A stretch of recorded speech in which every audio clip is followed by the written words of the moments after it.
Let's get to Tim Walz, who, just when you think no one's sitting at this table, neither she nor the big white blanket, can embarrass themselves any further, he does.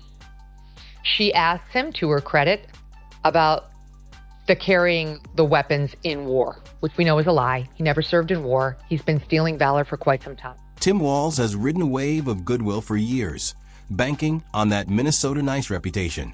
The folksy governor with a grin, a firm handshake, and an "ah shucks" vibe. But when Megyn Kelly locks her sights on him, that laid-back mask crumbles quick. She strips away the carefully polished persona, exposing a politician whose charm can't hide the contradictions, blunders, and self-serving moves. Kelly doesn't just nick his act. She torches it, leaving his legacy teetering like a house of cards in a gust.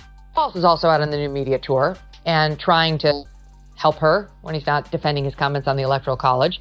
And he sits down with Michael Strahan, who's the best thing ABC has going. And Strahan actually asks him about his many, many lies. There's a much longer list than actually came up, but he did raise it to his credit. Here's how that went. Tim Walz has long pitched himself as the everyman governor, a down-home Midwestern dad who just happens to lead a state. He cloaks himself in that Minnesota nice glow, the type to roll up to a church potluck with a casserole and tales of his high school gridiron days. But when Megyn Kelly takes aim, that whole facade collapses faster than a flimsy lawn chair in a storm. Beneath the warm smile and gentle drawl lurks a politician who's played every angle, and Kelly ensures no angle stays upright. You said that you carried weapons in war, but you have never deployed actually in a war zone. The campaign officials said that you misspoke. Did you? Well, first of all, I'm incredibly proud. I've been 24 years of wearing the uniform in this country. Equally proud of my service in a public school classroom, Congress, or the governor. My record speaks for itself, but I think people are coming to get to know me. I speak like they do. I speak candidly. I wear my emotions on my sleeves, and I speak especially passionately about our children being shot in school. If you're enjoying this, hit subscribe and tap the bell. She doesn't just chuckle at the contradictions. She shines a spotlight on them like a floodlight on a sneaky raccoon. Tim Walz brands himself as the Midwest steady hand, but the truth looks more like a guy juggling promises, telling one crowd one thing while murmuring the opposite to another. Kelly's not buying the Minnesota nice routine. To her, Walz isn't a leader. He's beige wallpaper incarnate, bland, uncreative, and forgettable until you notice how jarringly it clashes with the room. Some statements that just aren't true. And the comment about weapons of war that I carried in war, which you didn't. You said that you were in Hong Kong during the Tiananmen Square massacre when you weren't. You kind of chalked it all up to bad grammar or getting the dates wrong. But your opponents say you lied to make yourself look better. Do they have a point?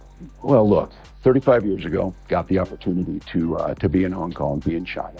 Learned a lot about it. Served 24 years in the National Guard. Passionately, in an instance, talking about gun violence in schools.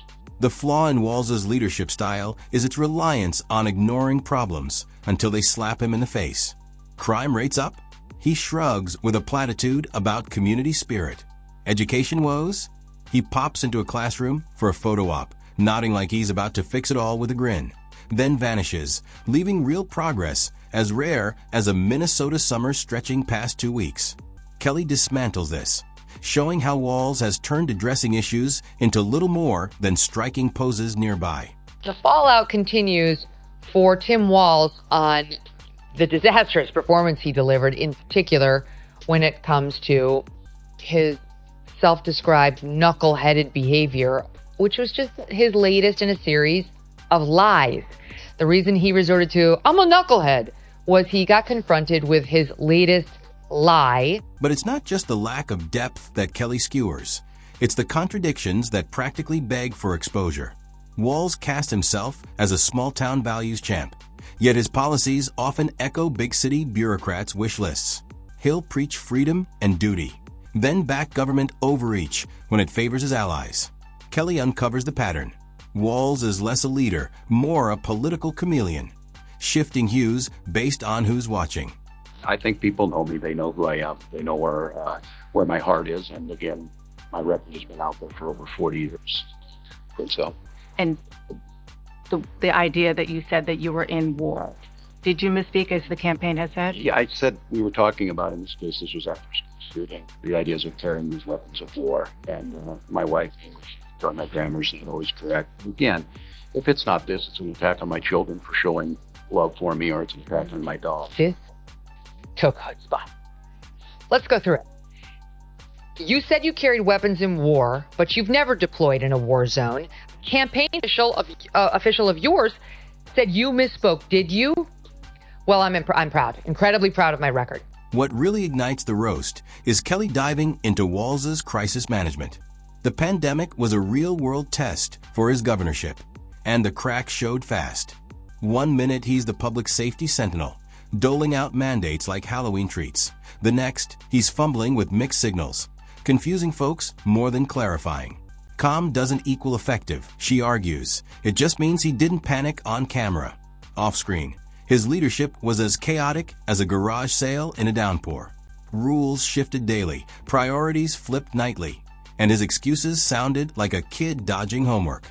People got confusion with a friendly twang, not clarity. That's been unearthed. There's a long list of them. This one was that he was in China when the Tiananmen Square disaster unfolded, when hundreds of people were killed. You know whether you were in a place where hundreds of people are being massacred by their government when it happens. But he continues to try to say, like, oh, gee, I was just kind of confused. You know, that happened in May and I was there in August, but I guess I just imagined that I was there, whatever.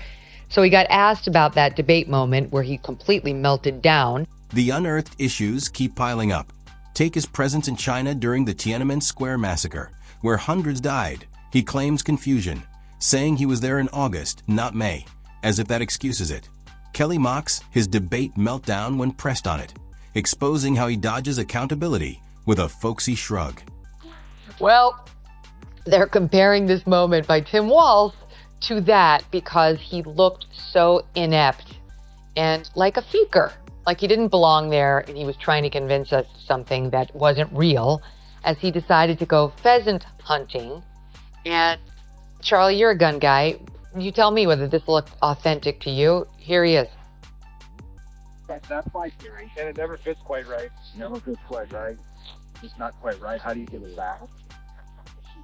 Governor, what kind of gun is it? This is a Beretta A400. Kelly ridicules the notion that Walz is still one of us.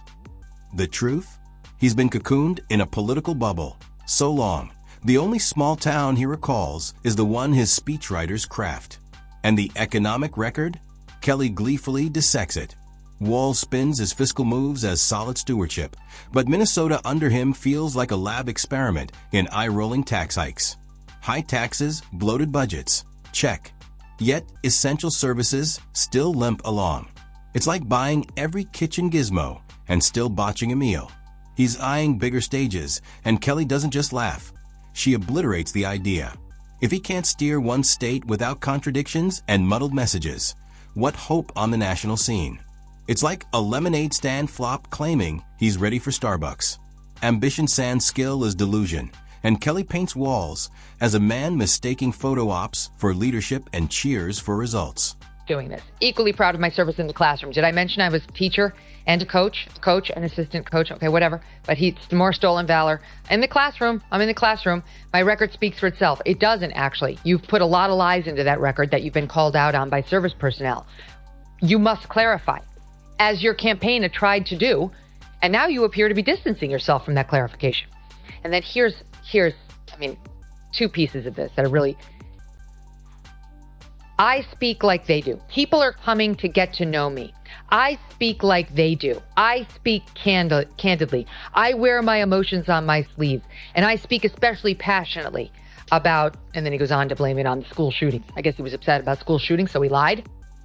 But stop saying you speak. She further shatters the illusion of Walz as a unifier. His defenders say he brings people together, but Kelly flips it. The only unity he sparks is when all sides roll their eyes at his talks. Democrats find him too timid, Republicans too rash, and independents see a guy who couldn't decide if his life depended on it. The unifier tag isn't earned, it's ironic. Walz unites people in disappointment. In today's climate, mediocrity isn't just forgettable, it's risky. When leaders coast on charm and dodge tough calls, the fallout hits everyone else. Kelly reduces the Minnesota nice mask to rubble. Walz isn't the calm, steady hand his fans claim. Political environment. And Vice President Harris said that she told you to be a little bit more careful how you say things. Well, I did it, even the other day of just speaking passionately about these gun violence situations and meeting with these survivors. I wear my emotions on my sleeve, and I do think in these positions, whether it's governor or being vice president of the United States, you do need to be careful. You do need to be a little more thoughtful on it. Okay, guys. I will submit to you that the American people are not dumb. And I would submit to you that the American people will look over "I'm friends with school shooters," which he said in that vice presidential debate, as him misspeaking. Everyone will give him that grace. But it's not going to work on this litany of other lies, because you don't misspeak over and over. He's a politician whose top talent is surviving criticism by looking agreeable while climbing upward. Kelly ensures the audience sees it with stark clarity. Behind every easy smile and soft reply lies a career defined not by vision, but evasion. Walz bet on the public's short memory, thinking a long enough grin and repeated homespun lines would earn him a pass. Despite preaching accountability and openness, his administrations dodged scrutiny like an allergic. Tough questions get buried in red tape, drowned in spin, or delayed until interest fades. Kelly labels this not leadership, but a shell game masking incompetence as tactics, like slapping white paint over water damage, hoping no one spots the spreading crack. On Wednesday in Pennsylvania, and here's how he handled it. I have my dates wrong. I was in Hong Kong in China in 1989. That move from Hong Kong into China, it was profound for me. That was the summer of democracy. I said it's where I understood how sacred democracy was. What encouraged me, about 15 back and forth with my students, taking them to China. I speak like everybody else speaks. I need to be clear, I will tell you that, but here's my whole point on that thing with China. I do understand China a hell of a lot better than Donald Trump. Kamala Harris understands China. Those cracks keep widening. On education, Walz posed as Minnesota's future champion, yet test scores tell a grim tale.